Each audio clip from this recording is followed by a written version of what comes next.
Bonjour, bonsoir à toutes et à tous. Bienvenue sur ce direct du mouvement COEP. Je vois qu'il y a déjà des personnes de connectées en ligne ce soir. Je suis très heureuse de vous accueillir pour cette conférence. Quel est le sens de la vie? Cette conférence de Armel Six qu'on a la chance incroyable de recevoir en direct ce soir. Je suis Maureen Béillard, je suis la fondatrice de COEP et je suis également la cofondatrice du mouvement COEP qui est la communauté à l'intérieur de cette communauté, la communauté à l'intérieur de ce réseau. Et je vous invite à interagir avec nous ce soir directement dans le chat tout au long de la conférence. Je vais prendre un grand plaisir à garder vos questions pour pouvoir les poser à Armel à la fin. Donc n'hésitez pas à nous dire d'où vous êtes, qu'est-ce que vous faites ici ce soir, quelles sont vos plus grandes préoccupations, quelles sont vos questions. Hello Emmanuel, merci d'être en direct avec nous ce soir. Armel Six, elle est auteure, conférencière, formatrice. Elle est spécialisée dans l'éveil spirituel et l'art de la présence et de l'écoute au quotidien.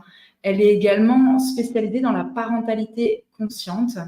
Elle est auteure de 4 ouvrages, dont 2 best-sellers, L'audace de vivre, notamment, publié en 2021, et sa version en anglais, qui a été publiée en 2020. Elle est la fondatrice de l'école du mouvement de la vie.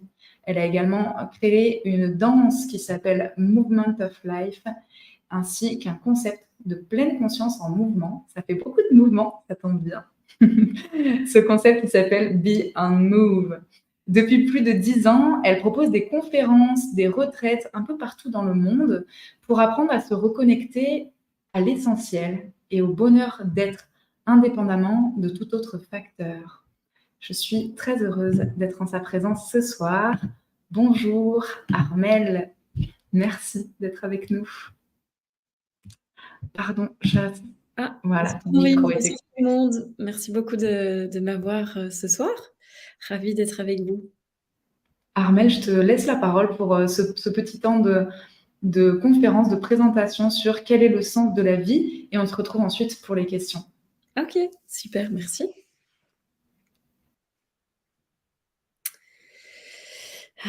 Quel sujet, quel est le sens de la vie? Un sujet hautement philosophique et en même temps très concret, très pragmatique aussi.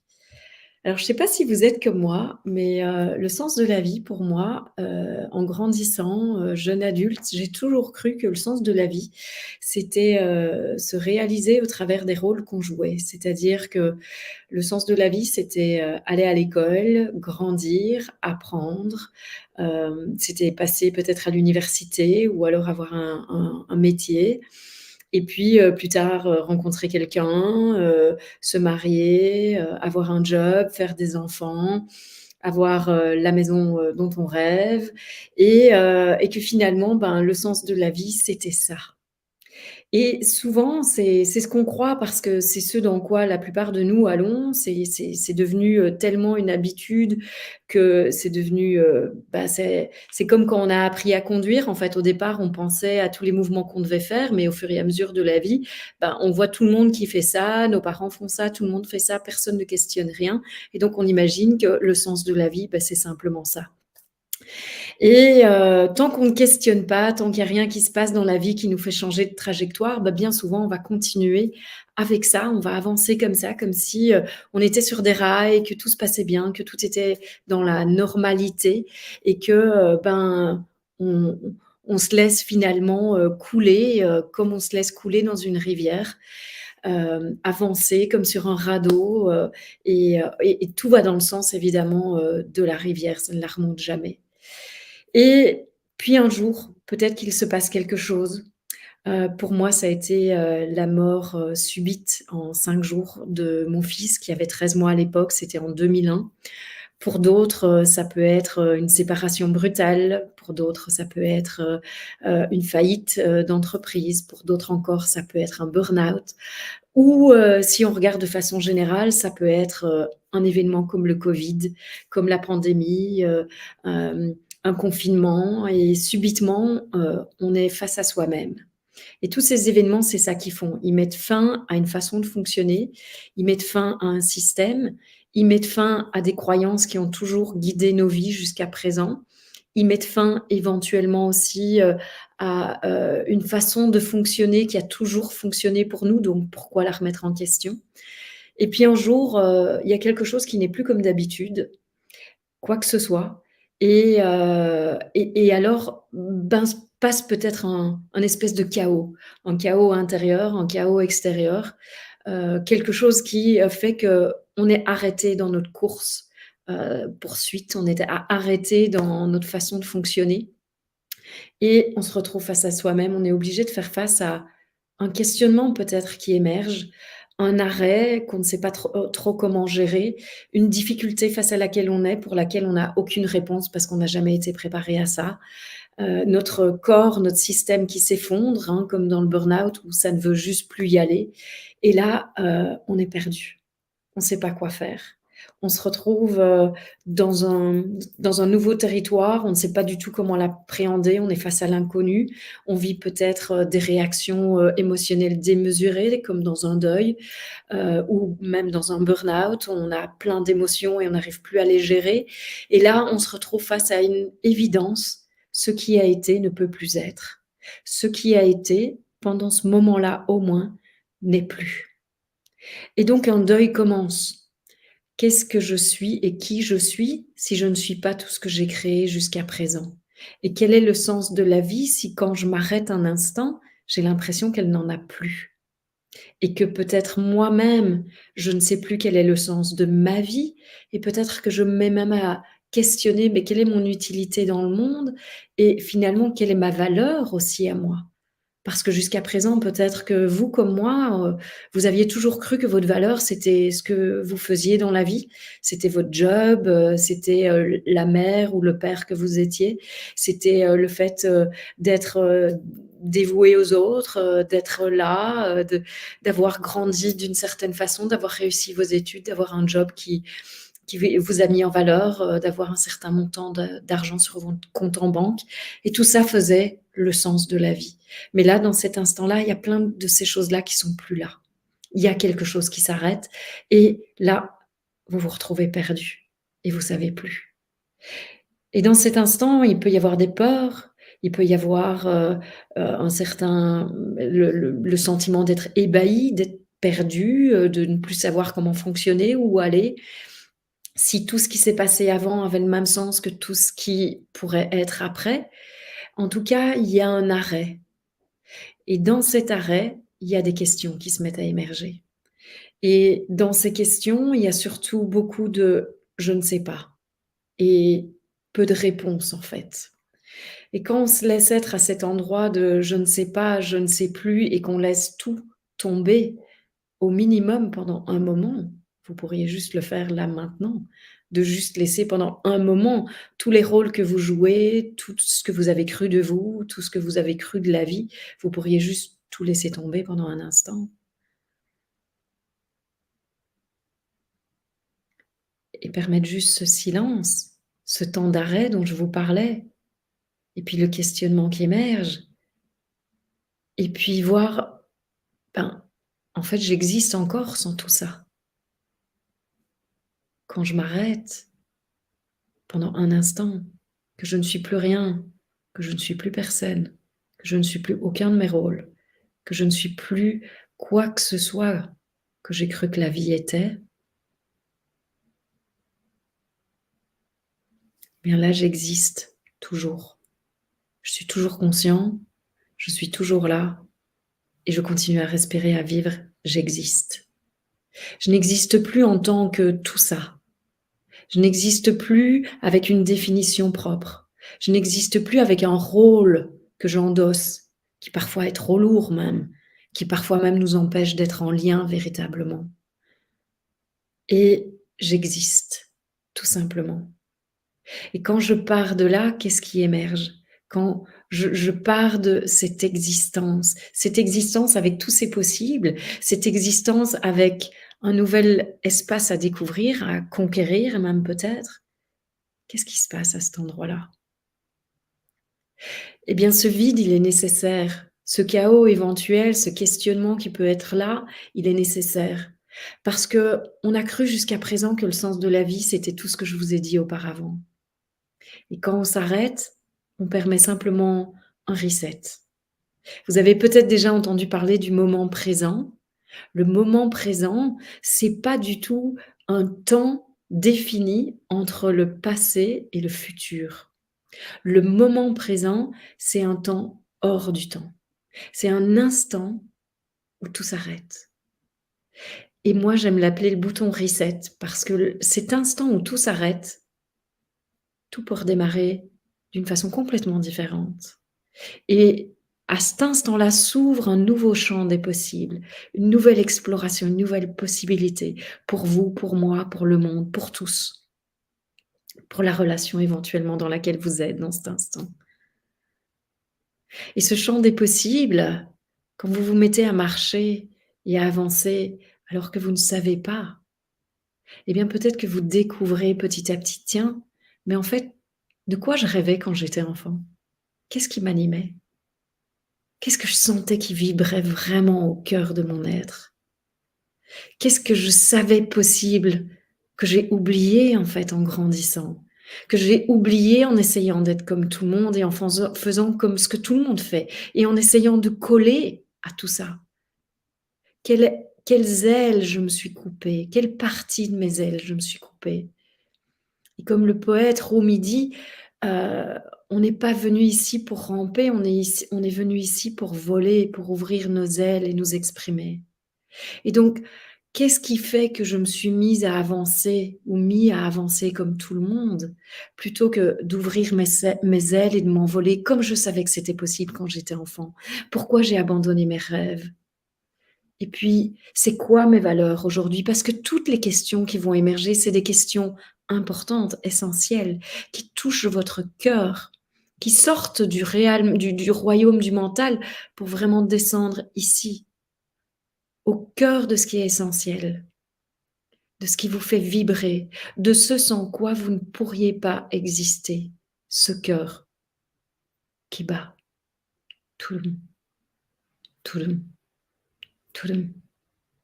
Ce cœur qui aime et qui, quelque part, ne demande qu'à aimer toujours et encore plus.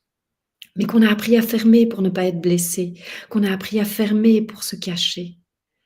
Et ici, dans ce nouvel espace, dans cet arrêt, ce questionnement, être perdu, ce nouvel espace de tous les possibles, alors là, les questions viennent vers c'est quoi l'essentiel? Exister, j'existe. Le précieux de la vie, chaque instant compte. S'il y a bien une chose dont on s'est tous rendu compte lors du confinement et du Covid, c'est que la vie est précieuse, qu'en un instant, on peut tous disparaître. C'est exactement à ça que j'ai fait face avec la mort de mon fils. Je me suis rendu compte que subitement tout peut s'arrêter et j'ai été prise d'une urgence de vivre. Je ne pouvais plus faire autrement. Je devais vivre mes rêves. Je n'avais plus les peurs que j'avais auparavant. J'avais plus les freins et très vite ma vie s'est mise à changer du tout au tout. Encore plus et encore plus. Je me suis mise à toucher les confins de ma zone de confort. Je me suis mise à dépasser ma zone de confort. Je me suis mise à faire des choses que je ne faisais jamais. Peut-être que vous aussi. Après cet état de repos, de réclusion dans lequel on est peut-être tous rentrés un peu comme une chenille rentre dans sa chrysalide avant de devenir papillon, dans ce confinement dans lequel on est tous rentrés. Pour certains, ça a été très douloureux, ça a été très chaotique. Pour d'autres, ça a été un temps pour revenir en soi, pour se poser les bonnes questions. Et toutes ces questions, c'est aussi: quelles sont mes valeurs? Qu'est-ce qui est le plus essentiel pour moi? Et est-ce que je vis la vie à laquelle j'ai toujours aspiré? Est-ce que je vis ce que je savais qui était possible quand j'étais enfant? Ou est-ce que j'ai tout oublié? Est-ce que je me suis arrêtée à un endroit? Est-ce que je me suis dit: «Il fallait que je rentre dans les rangs, il fallait que je rentre, que je me mette sur les rails et comme tout le monde, je devienne responsable, je devienne un adulte». Vous savez, cet adulte sérieux qui a oublié qu'il y avait un enfant qui vivait toujours en lui, avec des rêves, avec des envies, avec des aspirations. Non. À partir de 21 ans, 23 ans peut-être quand on quitte l'université, on devient un adulte sérieux parce que c'est ça qu'on a appris. On doit être responsable et on oublie ses rêves. On les a peut-être déjà oubliés à 18 ans quand on a choisi les études que papa et maman voulaient qu'on fasse parce qu'on devait gagner de l'argent.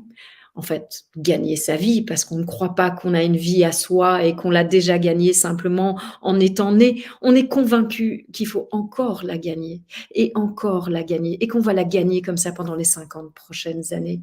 Pour un jour, quand on aura 65 ans, pouvoir enfin, aujourd'hui 67 en Belgique en tout cas, pouvoir un jour enfin profiter de la vie. Quand les enfants seront grands, quand on sera retraité, qu'on ne saura peut-être plus marcher, qu'on n'aura plus, les mêmes envies, on n'aura peut-être plus envie de voyager comme on avait envie de voyager avant, on n'aura peut-être plus le goût d'explorer le monde comme on l'a fait avant. On n'aura peut-être plus la possibilité non plus de découvrir nos enfants comme on aurait pu le faire si on avait pris le temps de vivre simplement, quand ils avaient 3 ans, 5 ans, 8 ans, 12 ans, de découvrir, ce que c'était un enfant, un adolescent en pleine crise d'adolescence qui est en train de se rebeller, d'entendre ses besoins, d'entendre ses envies, d'entendre ses rêves, de le rencontrer, de prendre le temps de le rencontrer et à travers ça, de prendre le temps peut-être de nous rencontrer d'une nouvelle façon aussi. Mais non, c'est pas comme ça qu'on fonctionne.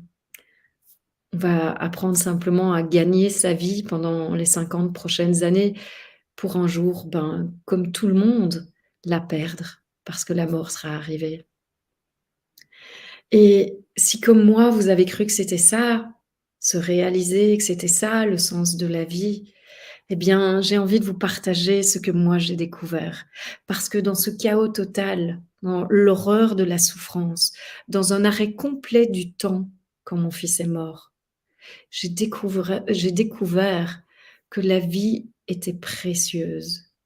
J'ai découvert une paix au fur et à mesure des années, en partant sur un chemin spirituel, en écoutant ma petite voix intérieure qui du coup s'est fait très forte à un moment dans les mois qui ont suivi la mort de mon fils, au travers de toutes ces larmes et d'un abandon total à ce qui se vivait dans l'instant, tellement j'avais plus la capacité de pouvoir me projeter dans aucun futur parce que mon fils n'était plus là. Moi, j'avais perdu tout le futur que j'avais imaginé et quelque part, pour moi, c'était comme si j'avais perdu tout le futur tout court, en fait.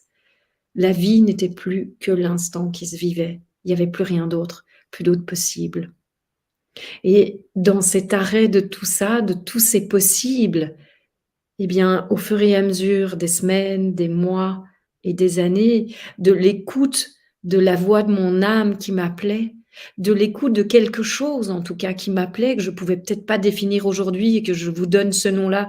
Je pouvais pas définir à l'époque et je vous donne ce nom-là aujourd'hui. Mais pour vous, ça peut être la voix de votre cœur, c'est ce que c'était pour moi à l'époque, ça peut être votre voix intérieure, ça peut être la voix de Dieu, qu'importe ce que sont vos croyances et ce qui vous habite. De toute façon, ce qui est important, c'est comment ça fait vibrer votre cœur, comment ça vous fait vibrer, vous sentir vivant. Eh bien, je me suis mise à écouter cette voix et au fur et à mesure, des années, ça m'a amenée profondément sur un chemin spirituel dans lequel je me suis complètement lancée corps et âme parce qu'un jour, j'ai vu quelqu'un qui avait quelque chose que j'avais jamais vu avant et ce que j'ai vu, je l'ai même pas vu avec mes yeux. Je ne sais pas d'où je l'ai vu, mais c'était là, c'était une évidence et cette évidence m'a appelée et j'ai senti ça, je sais pas ce que c'est, mais je dois le suivre.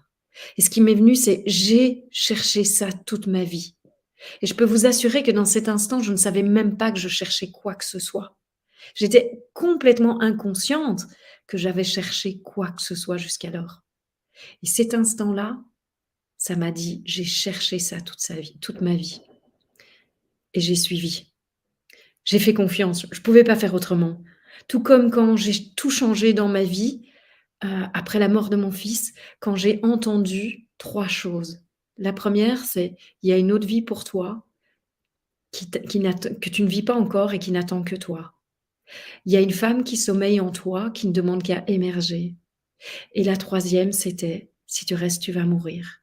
Et c'était exactement ce que je sentais à l'intérieur, que si je restais, j'allais m'éteindre et j'allais mourir et qu'il y avait une urgence de vivre qui poussait à l'intérieur de moi, qui ne demandait qu'une chose, c'est à me propulser dans quelque chose que je ne connaissais pas. Et j'ai suivi. Et des moments comme ça dans ma vie, j'en ai eu plein depuis, parce qu'évidemment, ça fait 23 ans maintenant que ça s'est passé et ma vie n'a plus rien à voir avec ce qu'elle était auparavant. Et parce que en suivant cette voie, en m'engageant dans tout ce dans quoi elle m'invitait, en écoutant ces appels comme des évidences, des appels qui n'ont aucun sens logique, parce qu'un appel, ça n'a rien de logique. C'est quelque chose où vous savez simplement et vous y allez. Et en écoutant ces appels, je suis entrée dans ce chemin spirituel bien profond. Et là, de plus en plus, j'ai découvert en fait ce qu'était la vie. J'ai découvert quelque chose qui ne se dit pas avec des mots. J'ai découvert quelque chose qui est imperceptible avec le regard. J'ai découvert quelque chose qui n'a ni forme, ni location, ni lieu, localisation, ni définition, ni limite, qui est avant même que nous soyons nés, qui sera après que nous soyons morts, et qui, quand on connecte à ça, nous permet de sentir la vie dans toute son essence. Le principe même qui a créé tout cet univers, cette explosion du Big Bang qui s'est explosé en tout ce qu'on peut imaginer, et peut-être aussi en ce qu'on ne connaîtra jamais. Et quand on se reconnecte à ça, encore plus que nos valeurs essentielles, encore plus que notre cœur, cette essence même de la vie, on goûte au précieux de chaque instant. On goûte au précieux de la relation qui est en face de nous. On goûte à une présence, au fait d'être. Et notre vie prend un autre sens. En fait, notre vie prend un sens. Et moi, j'ai trouvé ça aussi à travers le fait de découvrir ce que c'était d'être au service. J'avais jusqu'alors déjà fait du bénévolat et j'avais beaucoup aimé ça. Mais être au service, c'est encore une autre dimension. C'est sentir qu'on peut véritablement servir quelque chose qui est plus grand que nous, qui nous dépasse.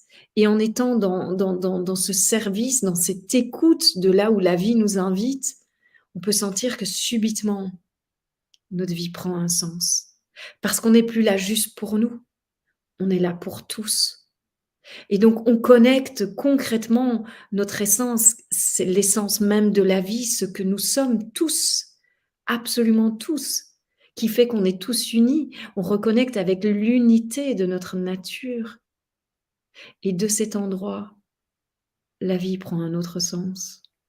Et de cet endroit, alors, on peut commencer à intégrer dans notre quotidien ce que c'est de servir quelque chose de plus grand que nous et de sentir ou percevoir peut-être ou simplement intuiter.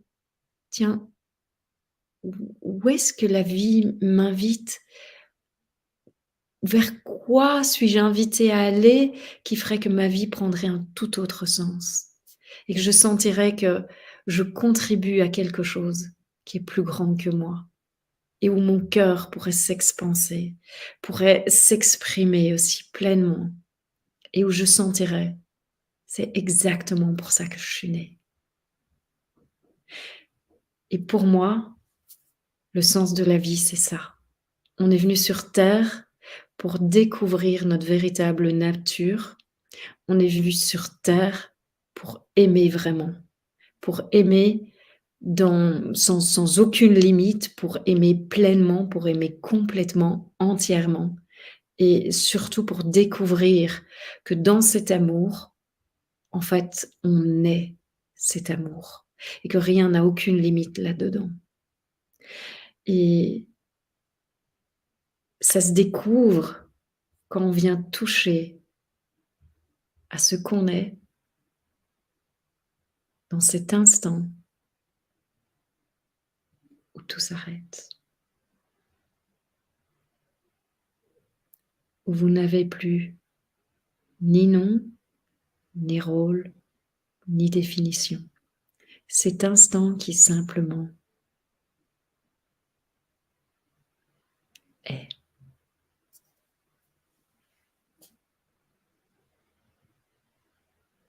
Merci à tous.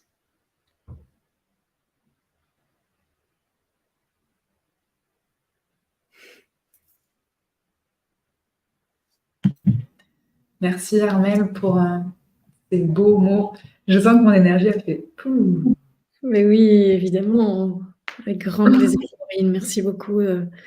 J'ai jamais fait quelque chose comme ça. J'ai jamais fait de format si court, si direct. Et oh, qu'est-ce que c'était bon à vivre. Merci de m'avoir donné cette opportunité. Merci à toi. Armelle, j'ai très envie de te poser des questions pour continuer un petit peu ce partage et cet échange. Vas-y, avec grand plaisir. Nathalie qui dit « ça résonne tellement ». Je ne sais pas si je peux les afficher ici. Emmanuel aussi, il y a Elias qui vient de nous rejoindre. La première question qui me vient, Armelle, c'est est-ce que tu te souviens de tes rêves d'enfant? Est-ce que tu te souviens de ces élans que tu avais justement et dont tu parles? Oui, j'en avais pas mal. J'en avais pas mal. Il y en a qui sont irréalisables aujourd'hui, hein, même si je veux bien que la jeunesse, elle peut perdurer et on peut faire des choses. Mais moi, j'étais gymnaste quand j'étais petite et j'étais vraiment passionnée de gymnastique. Et j'en faisais jusqu'à 14 heures par semaine. Et je rêvais que d'une chose, c'est d'aller aux Jeux Olympiques, en fait. Je voulais, mon idole, c'était Nadia Comaneci qui avait réussi à faire les 4-10 dans chacune des disciplines de la gymnastique féminine. Et j'avais qu'une envie, c'était aller aux Jeux Olympiques, quoi. Je voulais absolument. Donc, toute ma vie était dévouée à ça. Je faisais de la gym tout le temps. Je n'arrêtais pas. Et puis un jour, bah voilà, la vie a pris une autre direction. J'ai justement rencontré un club de national pour voir pour passer plus haut en fait.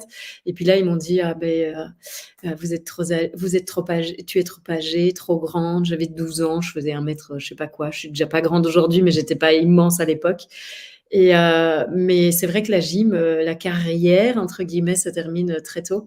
Et donc voilà, à 12 ans, j'ai été comme cassée dans cet élan-là, et puis j'ai dû rentrer bredouille.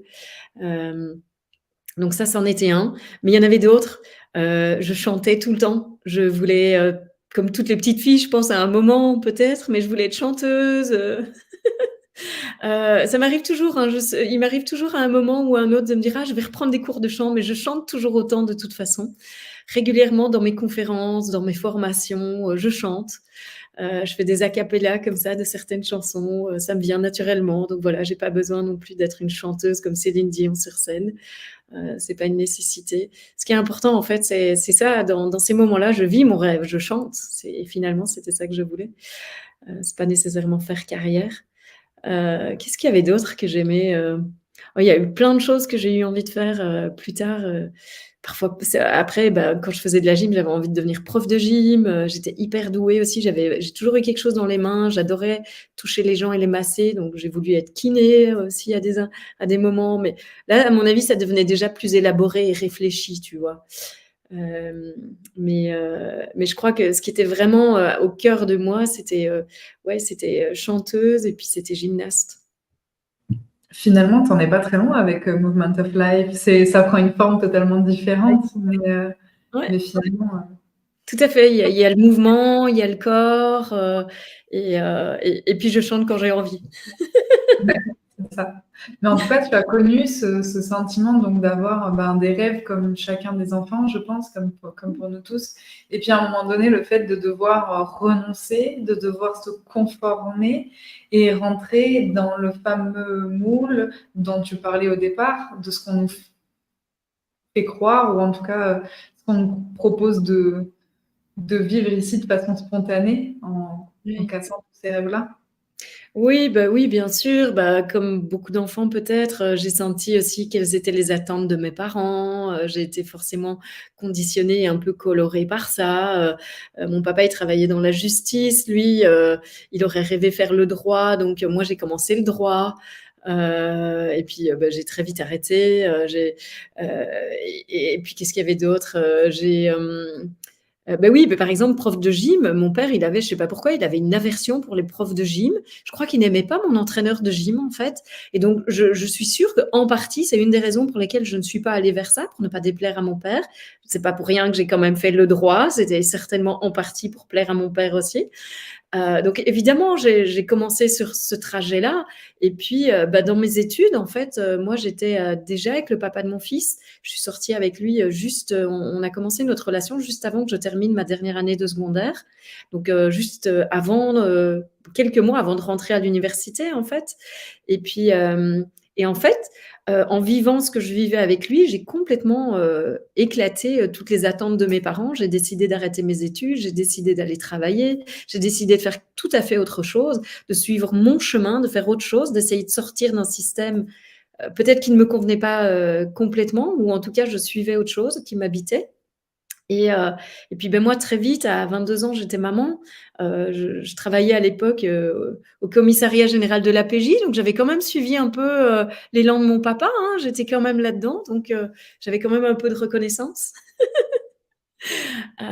Et puis, voilà, très vite, mon fils est décédé seulement 13 mois plus tard et ça a bouleversé toute ma vie.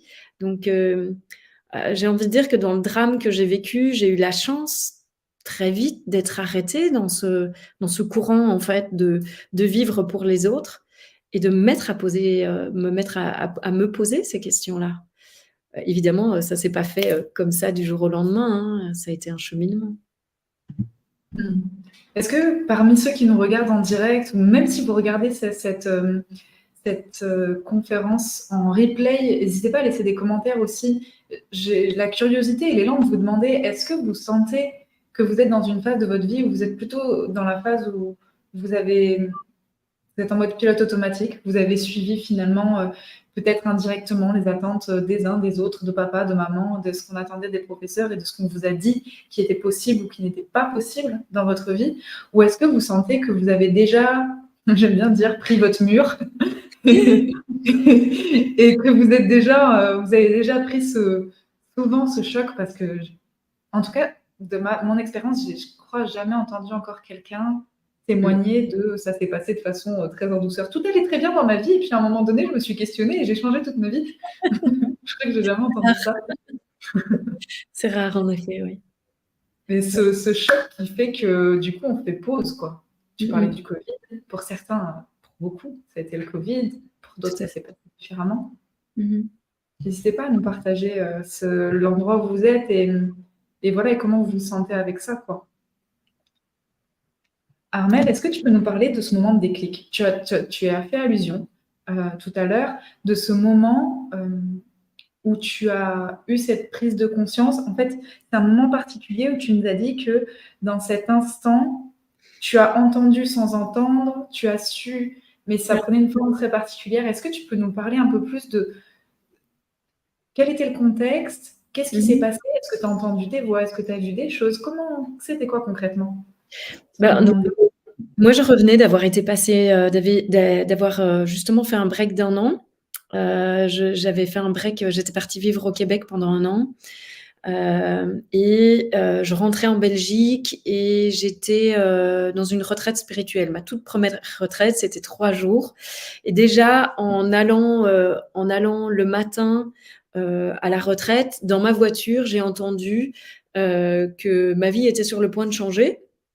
Et déjà 2 mois auparavant, j'avais entendu: «Ne prends aucun engagement parce que ta vie va changer et de toute façon, tu ne pourras pas les tenir». J'étais là: «OK», j'ai quand même essayé parce que je suis un peu têtue, hein, donc enfin, en tout cas, à l'époque, je l'étais. Donc j'ai quand même essayé et rien n'a marché, hein. Tous les engagements que j'ai essayé de prendre, il y en a aucun qui a marché. J'avais quand même réussi à rencontrer quelqu'un, mais bon, voilà, c'est passé à la trappe avec le reste. Et en fait, je conduisais pour aller à cette retraite et j'ai entendu que, dans les mois qui suivraient, j'irais faire du bénévolat dans, le centre de retraite des gens qui venaient nous donner la retraite. OK, ben, on va voir, je vais déjà les rencontrer, quoi. Parce que moi, j'entends des choses, mais c'est pas pour autant que j'y vais comme ça nécessairement. Il y a toujours quelque chose qui fait: «OK, j'entends et puis on verra bien ce qui va se passer». Et hem et là, je suis arrivée, j'ai rencontré, l'enseignant, qui était avec une de ses amies. J'ai rencontré l'enseignant et voilà, c'était bien. Mais j'ai rencontré son amie et là, j'ai fait: «Waouh!» Et je me suis arrêtée et elle avait rien de particulier, hein, mais comme j'ai dit, j'ai vu quelque chose que je n'ai pas vu avec mes yeux et j'ai reconnu quelque chose qui est indéfinissable. Je ne peux pas expliquer exactement ce qui s'est passé plus que ça, mais dans cet instant, j'ai entendu, c'était une évidence, c'était comme si, cette voix était ma voix, était, ce qui résonnait de plus fort au monde. Je n'entendais rien d'autre que ça. Tout ce que ça faisait, c'était: «J'ai cherché ça toute ma vie, je dois suivre». Et je ne savais pas ce qui allait se passer après. Donc en fait, moi, je venais d'arriver et ma retraite était déjà faite, quoi. Après, tout le week-end, ça a été comme rencontrer mes peurs, rencontrer mes résistances, rencontrer mes freins, mais ma retraite était faite, quoi. Ma destinée était, tu vois, était donnée. Après, bah, c'était est-ce que j'allais oser la suivre ou est-ce que j'allais essayer de dévier? Parce que c'est souvent ça qui se passe dans ces moments-là, en fait. On a quelque chose de super évident qui vient. On le sent. Soit on le sent physiquement dans son corps, soit on a une vision, soit on a un sentiment de: «Ah ouais, vraiment, il faut que j'aille vers ça». Mais quelque chose que on n'a pas de doute quand on le sent. Mais après, par contre, on a tout qui débarque, quoi. Toutes les peurs, tous les doutes, tous les freins, tous les: «Mais c'est pas possible, mais j'ai pas d'argent, mais je suis mariée, mais j'ai des enfants, mais j'ai un prêt à rembourser, mais» et c'est à ce moment-là que tout s'effondre de nouveau souvent, parce que si on écoute tout ça, on repart dans le même train-train habituel et là, ce qui va se passer alors dans ce cas-là, c'est qu'on va peut-être tomber malade, notre relation va peut-être foirer, on va peut-être se casser la jambe, on va peut-être avoir un accident de voiture, notre chef va devenir de plus en plus pelant, nos collègues vont devenir invivables, tout simplement parce qu'on a su vers quoi on devait aller et on n'a pas écouté. Et donc la vie doit continuer à nous envoyer des signaux. On va faire un burn-out pour nous montrer t'es pas dans la voie, t'es pas dans la direction que je t'ai donnée en fait. T'es pas dans la voie qui va t'amener le bonheur et le sens que tu cherches partout où tu cherches, même dans ce dans quoi tu es. Et donc en fait, ces moments-là, c'est des moments clés, c'est des moments importants qui vraiment changent le cours de votre vie et de votre destinée. Et c'est des moments qui vont se reproduire, mais si vous les prenez au moment où ils se passent la première fois, vous gagnez du temps, vous gagnez de la vie, vous gagnez du bonheur et surtout vous évitez tous les petits soucis dont j'ai parlé avant parce que la vie va devoir vous ramener à vous. Le but de la vie, c'est de vous ramener à vous. Donc elle va y arriver, mais elle va passer, comme tu dis, par des épreuves alors de plus en plus fortes pour vous faire entendre ce que vous n'avez pas voulu entendre de la façon douce, en fait. Ouais. Comment est-ce que tu aurais un conseil pour rester, connecté le plus possible à cet instant-là? Parce que c'est vrai que ce sont des instants qui sont un peu en suspens parfois et puis Mmh. Oui, bah, c'est de voir que toutes les peurs qui viennent, toutes les pensées qui viennent, tous les freins qui viennent, c'est du mental, en fait. C'est c'est c'est tout le fonctionnement de votre passé, c'est tous les conditionnements passés qui viennent pour essayer de vous faire rester dans ce que vous connaissez. Et donc quelque part, il y a un système de survie qui dit: «Ah non, mais tu vas pas aller vers ça, qui tu vas être si tu vas vers ça?» Et donc en fait, il y a quelque chose qui se met, vraiment en branle à l'intérieur et qui dit: «Ah mais je sais plus qui je suis moi si je change de direction comme ça». Et c'est ça le système qui fait que tout ça émerge. Et si vous pouvez simplement quand ça vient, vous souvenir peut-être de mes paroles et simplement dire: «Ah ben non mais, Armelle nous avait dit, détendez-vous dans ce moment-là. Voyez que c'est normal que ça se passe, vraiment c'est normal mais je ne suis pas obligée d'écouter ça. Et ce que ça me dit n'est pas la vérité non plus. Je ne suis pas ses pensées, je ne suis pas ma peur, je ne suis pas mes doutes, je ne suis pas toutes ces émotions qui viennent éventuellement et je ne suis pas toutes les voix de papa et maman qui passent dans ma tête et je ne suis pas tous ces conditionnements qui m'ont enfermée à être la personne que je ne suis pas. Et là, je sais que je dois y aller et essayer de rester juste fixé à ça et demander: «C'est quoi mon prochain pas?» et avancer et puis: «C'est quoi mon prochain pas?» et avancer et allez-y comme ça parce que la vie, elle va pas vous donner les 10 pas, les 10 premiers pas, hein. Vous allez être obligé de faire le premier pas dans le vide. C'est comme Indiana Jones. Vous savez, Indiana Jones, le moment crucial quand il veut aller chercher le Graal, il doit traverser la falaise et il est obligé d'avancer son pied dans le vide et de faire confiance et à ce moment-là, il y a le sentier qui apparaît et la première pierre qui apparaît. C'est exactement ça, en fait. Quand vous êtes à un moment crucial comme ça de votre vie, vous n'allez pas savoir quel est le premier pas tant que vous n'avez pas dit oui et que vous n'avancez pas. Et après, les autres vont se mettre. Mais vous allez devoir faire le premier pas comme si c'était un saut dans le vide, tout en sachant que la vie vous a. Elle vous tient, quoi. Elle est avec vous. Mais ça va être un saut de foi, ça, c'est sûr. Ça demande de la confiance, ouais. Un saut de foi. Et On a Emmanuel qui, je crois, se retrouve beaucoup dans ce que tu partages. Elle disait, moi aussi, je suis gymnaste. Et elle a dégommé toutes ses barrières depuis 2017 pour pouvoir enfin assumer d'être médium. Je pense que ça doit être...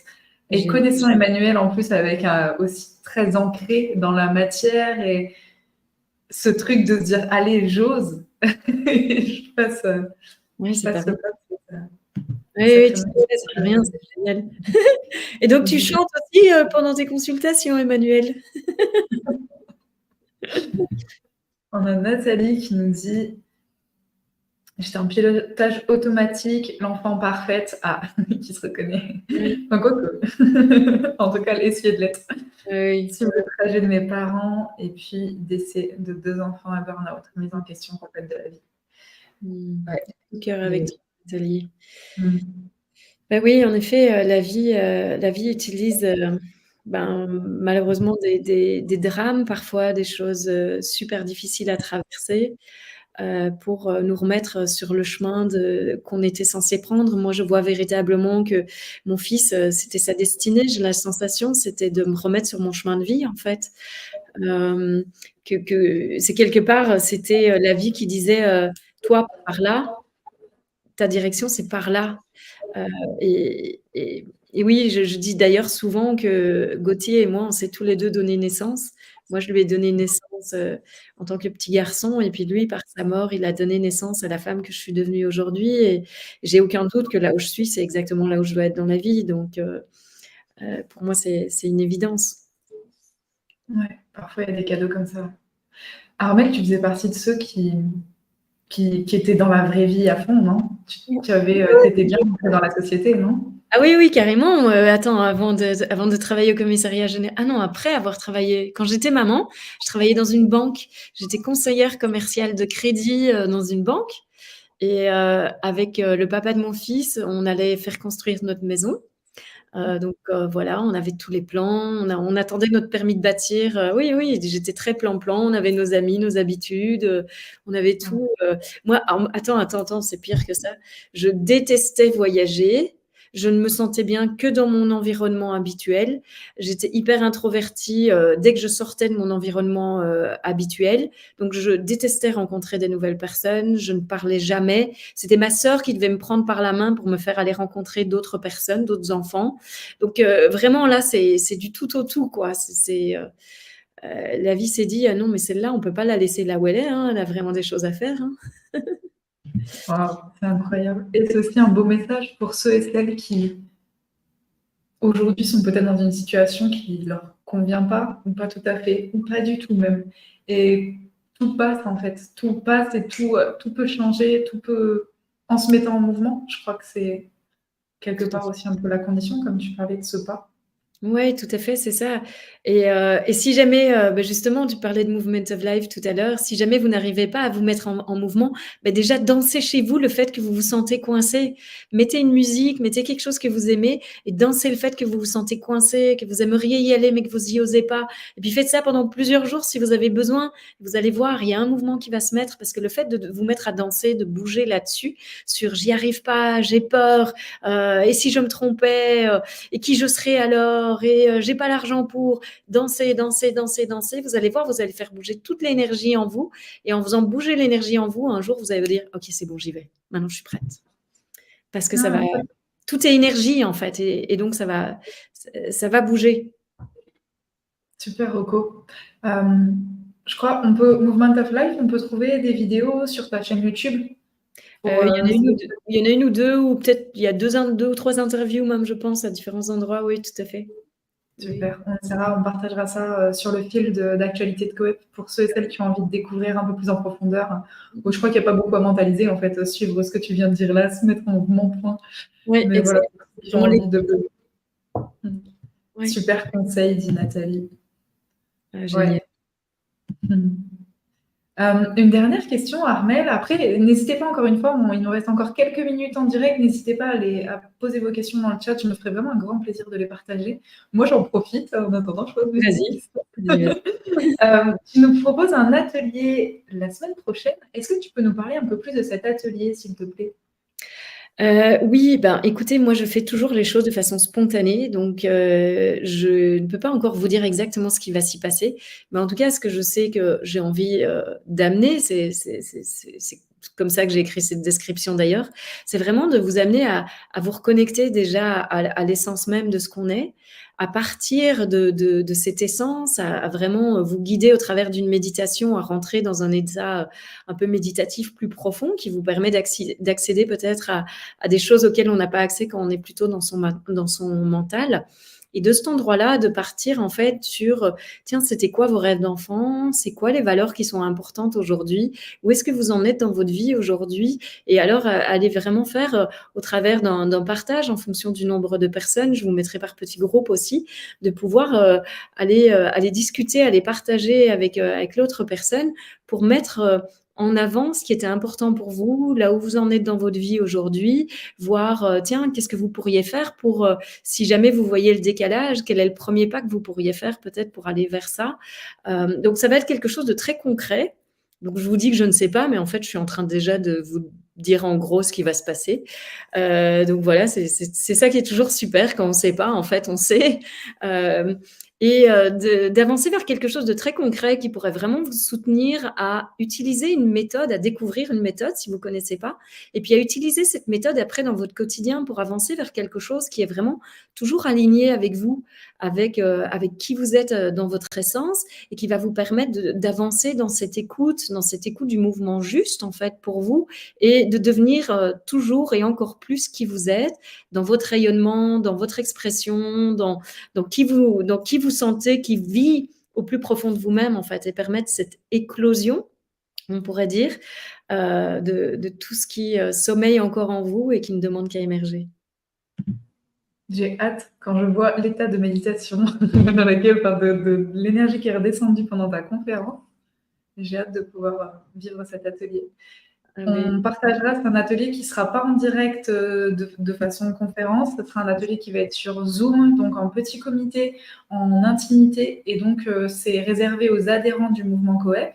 Si vous n'êtes pas encore adhérent, vous pourrez évidemment nous rejoindre. Vous avez toutes les informations sur COEP, juste au-dessus, de l'autre côté peut-être, c'est inversé. Ouais, là, ce côté-là. Ah, je vais pas y arriver. Bref, vous avez un onglet juste en dessous qui s'appelle Le Mouvement et sur lequel vous trouverez toutes les informations. Ici, non, Ah, ici. c'est dingue ça. C'est Ah là, ça y est, ça y est, ça y est, il est là. on est en miroir. Exactement, c'est ça.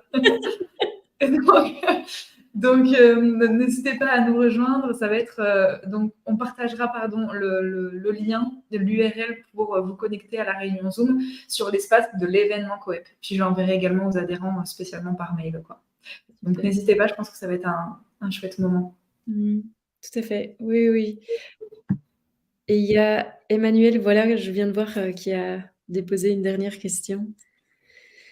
J'ai toujours eu envie d'écrire un livre. Quel a été ton déclencheur? Eh ben, écoute, quand j'étais adolescente, j'écrivais des nouvelles tout le temps. J'étais tout le temps en train d'écrire.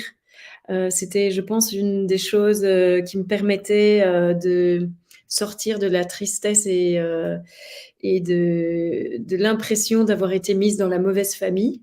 Donc j'écrivais, énormément. J'écrivais des poèmes, j'écrivais des nouvelles, tout le temps. Donc je pense qu'il y a quelque chose qui a toujours été là en moi, que ça fait partie de moi. Et ce qui a été le déclencheur de ça, eh bien, je crois que c'est simplement que j'ai eu envie d'écrire un livre. En fait, le tout premier, c'est, des amis quand je vivais dans la communauté, spirituelle, aux États-Unis, qui m'ont dit: «Mais ça te dirait qu'on transcrive une de tes rencontres et puis, on pourrait en faire un petit livre?» Je trouvais ça super génial, donc ils l'ont transcrite, mais c'était en anglais, donc ils l'ont transcrite en anglais et puis moi je l'ai traduite en français. Et finalement, ben voilà, c'est le premier livre que j'ai publié. C'était avec un éditeur québécois lors de ma toute première tournée au Québec, où, bah voilà, je parlais avec lui et il me disait: «Mais si tu veux, moi, je te publie». Je disais: «Quoi?» Mais ça faisait, c'était encore en 2014, je pense. J'avais même pas, ça faisait même pas 1 an que j'avais ça faisait 6 mois que j'avais quitté la communauté, que je m'étais lancée, comme ça à suivre ce mouvement de vie et voilà je pense qu'1 mois plus tard, j'avais mon premier bouquin, quoi. C'était juste magique. Donc le déclencheur, ça a été moi une invitation d'autres personnes. Après les suivants, c'était, je sais plus comment ils sont venus en fait. Bah, c'était pareil, le deuxième, ça a été quelqu'un qui m'a écrit pour me dire: «J'ai entendu que je devais écrire un livre avec toi». Le troisième, c'était des gens qui me disaient toujours, parce que c'était sur la parentalité consciente, et c'était des gens qui m'avaient demandé de donner des conférences sur un week-end de retraite spécial sur comment être parent en conscience. Et donc, c'est aussi une transcription, et c'est parce qu'on me disait, mais t'as pas de bouquin sur ça, est-ce qu'on peut aller plus loin et tout ça. Donc, au départ, c'est une transcription, et puis après, moi, j'ai étoffé, j'ai réajusté, j'ai mis par chapitre et tout ça. Donc, à chaque fois, ça a été des demandes, en fait. Et puis, le dernier, c'était mon autobiographie. Enfin, en tout cas, c'est depuis la mort de mon fils. Et lui, c'était après la mort de mon fils, le tout premier stage de développement personnel que j'ai fait. Quand je te dis que j'ai toujours voulu écrire, Emmanuel, véritablement, en fait, j'ai dessiné la couverture de mon livre et j'avais écrit qu'il serait best-seller. Et ça, c'est l'audace de vivre. Donc voilà. Et ça, c'était 17 ans avant, ouais, je crois 17 ou 20 ans, je sais plus, quelque chose comme ça. 17 ans avant que finalement je le sorte. Donc voilà les déclencheurs pour moi. Bon, tout un beau processus. Ouais. En tout cas, très beau témoignage de mettre un pied devant l'autre, comme tu dis. Ça fait peur, hein, parfois, mais Ouais, tout à il fait. faut y aller. Et puis on sait pas toujours quand ça va venir, tu vois? Parce que ce livre, moi, je l'ai réécrit, 7 fois, et c'est celui que j'avais écrit en tout premier en fait. Il était déjà fini avant que j'écrive quoi que ce soit d'autre, mais j'étais pas du tout prête à le sortir, et donc il a mis 17 ans pour naître, ce livre-là, et en attendant, j'en ai écrit 3 autres. Donc c'est quand même assez intéressant aussi de voir que, parfois, il y a des choses qui ont besoin de maturer avant que ce qu'on a imaginé puisse se passer. Mais en attendant, il y a plein d'autres choses qui peuvent, émerger et qui nous préparent, toujours à ça, en fait. Effectivement. Mmh. Merci pour ces échanges.